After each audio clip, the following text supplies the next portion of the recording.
Assalamualaikum warahmatullahi wabarakatuh. Perkenalkan, nama saya Sally Dwi Wulandari dengan NIM 19000008096. Di sini kita akan membahas mengenai materi bioproses di dalam sel. Untuk bisa memiliki kompetensi secara tuntas pada materi ini, perhatikanlah dan ikutilah petunjuk belajar berikut. KIKD yang digunakan dalam materi kali ini yaitu KIKD 3.2 pelajaran biologi SMA kelas 11. Setelah kita langsung lanjut ke materi yaitu bioproses sel. Sel disebut sebagai unit fungsional terkecil dalam kehidupan karena di dalam sel berlangsung proses-proses kehidupan atau bioproses.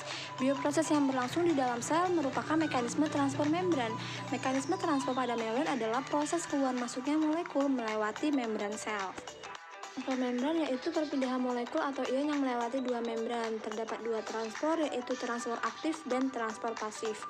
Transfer pasif merupakan mekanisme transfer yang tidak memerlukan energi dan terjadi secara spontan. Transfer pasif terjadi akibat perpindahan konsentrasi antara zat dengan pelarutnya, bergerak dari konsentrasi zat yang lebih tinggi atau hipertonis ke konsentrasi zat yang lebih rendah atau hipotonis. Sedangkan transfer aktif adalah mekanisme transfer yang memerlukan energi untuk melawan gradien konsentrasi yang meliputi transfer aktif primer dan sekunder.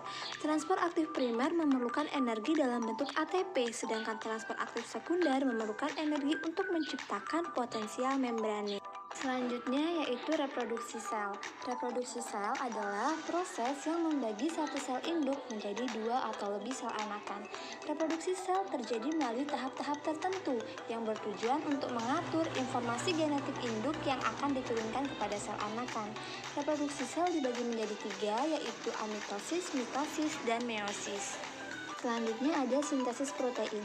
Sintesis protein adalah proses penerjemah gen menjadi urutan asam amino yang akan disintesis menjadi polipeptida. Proses penerjemah gen menjadi asam amino terjadi melalui ekspresi gen. Ada dua tahap dalam sintesis protein yaitu transkripsi dan translasi. Pada KD ini juga diperuntukkan untuk membuat model tentang bioproses yang terjadi di dalam sel berdasarkan studi literatur dan percobaan. Maka dari itu kita akan melakukan percobaan mengenai tekanan osmosis pada kentang. Berikut adalah alat bahan dan prosedur kerja dalam percobaan ini.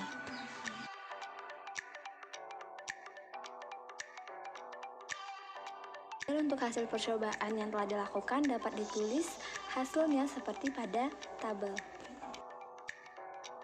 Kegiatan pembelajaran selanjutnya adalah menyelesaikan latihan soal dengan baik dan benar untuk mengetahui seberapa besar pemahaman yang telah dicapai selama kegiatan pembelajaran berlangsung. Berikut adalah latihan soal yang harus diselesaikan. Dan saya rasa cukup untuk video pembelajaran materi bioproses dalam sel ini. Tetap semangat dan jangan lupa mengerjakan latihan soal. Saya akhiri. Wassalamualaikum warahmatullahi wabarakatuh.